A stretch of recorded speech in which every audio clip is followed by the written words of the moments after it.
আমাদের নেতা কর্মীদেরকে যে অন্যায়ভাবে গ্রেপ্তার করা হচ্ছে তার প্রতিবাদে। দ্বিতীয় বিষয়টি হচ্ছে যে দ্রব্যমূল্যের ঊর্ধ্বগতিতে মানুষের যে জনজীবন বিপর্যস্ত সেটি নিয়ে। তৃতীয় বিষয়টা হচ্ছে বাংলাদেশের প্রতি বছর যে আমরা ওপারের দাদাদের ভালোবাসার পরিবর্তে যে ঘৃণা এবং যে অভিশপ্ত ভালোবাসা দেখি, যে ভালোবাসায় উত্তরাঞ্চলের মানুষের জনজীবন ভেসে যায়। তিস্তার ব্যারেজের গেটগুলো খুলে দিয়ে বর্ষার সময় উত্তরাঞ্চলকে পানিতে ডুবিয়ে মারে, ফসলগুলো নষ্ট হয়ে যায়, ঘর বাড়িতে পানি ঢুকে যায়।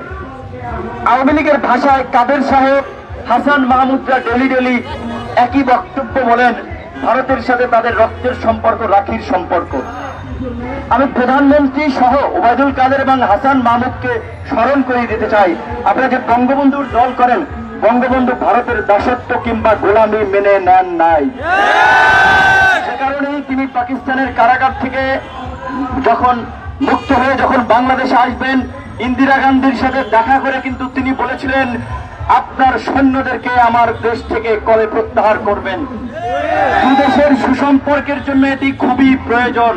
কিন্তু ইন্দিরা গান্ধীর পেছন থেকে তার পিএস যখন বারবার বলছিল 1 বছরের মতো লাগবে, কিন্তু ইন্দিরা গান্ধী থামিয়ে দিয়েছিলেন, কারণ তিনি বঙ্গবন্ধুর ভাষা বুঝতে পেরেছিলেন যে বঙ্গবন্ধুকে দিয়ে ভারতের গোলামি কিংবা দাসত্ব করানো যাবে না। সেটাই না, আপনাদের মনে আছে নিশ্চয়ই, বাংলাদেশ যেহেতু মুসলিম সংখ্যাগরিষ্ঠ একটা জনগোষ্ঠী, কাজে যুদ্ধবিধ্বস্ত একটা দেশের উন্নয়নের জন্য ইন্টারন্যাশনাল মহলের সহযোগিতা লাগবে। সেক্ষেত্রে তিনি মুসলিম দেশগুলোর সাথে সম্পর্ক উন্নয়নের জন্য তিনি কিন্তু ভারতের অস্বস্তি সত্ত্বেও ওআইসি সম্মেলনে যোগদান করেছিলেন। কাজে আজকে বঙ্গবন্ধুর কন্যা এবং তার মন্ত্রিসভার মন্ত্রীদেরকে স্মরণ করে দিতে চাই যে বঙ্গবন্ধুর আদর্শের রাজনীতির কথা বলছেন আর ভারতের গোলামি করছেন, দাসত্ব করছেন। এটা আপনাদের বেঈমানি, এটা আপনাদের আদর্শের সাথে বেঈমানি, এটা বঙ্গবন্ধুর চেতনার সাথে বেঈমানি। কারণ আমরা বলছি না যে ভারতের সাথে আমরা যুদ্ধ বাঁধিয়ে দেবো, ভারতের সাথে আমরা ঝগড়া বাঁধাও। ভারতের সাথে খুবই আমাদের বন্ধুত্বপূর্ণ সম্পর্ক দরকার, সেটা যেমন আমাদের স্বার্থে তেমনি ভাবে ভারতের স্বার্থে। কিন্তু আপনি দেখেন, এই সরকার ক্ষমতা এসেছে ভারতের একটা প্রকল্পের অংশ হিসেবে। কারণ ভারত চেয়েছিল যে এই দেশের ক্ষমতায় তাদের পছন্দের একজন লোককে বসাতে। 111 ঘটিয়েছিল যারা, তারা একটা নতুন রাজনৈতিক ফর্মুলা এদেশে চালু করতে চেয়েছিল, একটা দলের প্রকাশ ঘটাতে চেয়েছিল, তারা সাকসেস হয়নি। তখন তারা প্রণব মুখার্জির কাছে গিয়েছিল যে আমাদেরকে সেভ করেন। তখন প্রণব মুখার্জির সাথে সমঝোতা করে ফখরুদ্দিন, মঈনুদ্দিন, জাতির কুলাঙ্গাররা শেখ হাসিনার সরকারকে ক্ষমতা আসানোর মিশন তারা নিয়েছে এবং সেটা বাস্তবায়ন করেছে।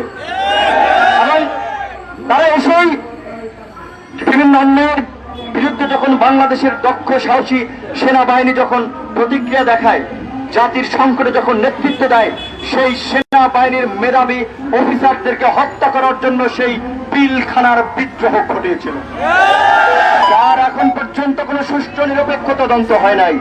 তারপরে বিভিন্ন ঘটনা তারা ঘটিয়ে যাচ্ছে। তো আজকে আমরা যে বিষয়টি বলতেছিলাম শুরুতে, যে আমাদের ছাত্র এবং যুব অধিকার পরিষদের নেতাকর্মীদের বিরুদ্ধে অভিযোগ, তারা জেমসন মণ্ডপে নাকি ভাঙচুর করেছিল। আপনারা দেখবেন যে ঘটনার পর থেকেই ছাত্রলীগের একদল কুলাঙ্গার দুর্বৃত্ত, এই যে নুরুল আজম রনি, যার বিরুদ্ধে নারী নিপীড়নের অভিযোগ রয়েছে, চাঁদাবাজির অভিযোগ রয়েছে, ইউপি নির্বাচনে অস্ত্রসহ ধরা পড়েছিল, সেই নুরুল আজম রনির নেতৃত্বে একদল সাইবার সন্ত্রাসীরা আমাদের নেতা কর্মীদের ছবি দিয়ে তারা ফেসবুকে প্রচার চালিয়েছে যে তারা আমাদের নেতাকর্মীরা মণ্ডপে ভাঙচুর করেছে। আমরা বলেছিলাম যে তারা যদি ভাঙচুর করে থাকে তাদের উপযুক্ত পদক্ষেপ নেবেন, আমরা আপনাদেরকে সহযোগিতা করব। কিন্তু আপনারা যে গতানুগতিক ভাবেই যে নাটক করে যাচ্ছেন বিরোধী দল এবং ভিন্ন মতের নেতাকর্মীদেরকে ফাঁসাতে, সেটি তো চট্টগ্রামে আপনার প্রথম আলোর একটি নিউজে দেখেছেন, যুব দলের 3 নেতাকর্মী হেফাজতের মামলায় 6 মাস ধরে জেলে, তাদেরকেও আসামি করেছে। তখন চট্টগ্রামের যে পিপি সরকারি যে আপনার কৌশলী, তিনি বলেছেন এটা পুলিশের খামখেয়ালিপনা। গতকালকে আমি ডিসি দক্ষিণ, ওসি কোতোয়ালি, চকবাজার, তাদের সাথেও কথা বলেছি, তারাও বলেছে যে না, তারা যদি জড়িত না থাকে ছেড়ে দেওয়া হবে। আমরা অনুরোধ করব, আপনাদের কাছে কি প্রমাণ আছে, সিসিটিভির ফুটেজ যদি থাকে জাতির সামনে উন্মোচন করবেন, প্রত্যেকটি গণমাধ্যমে আপনারা সেটা প্রকাশ করুন।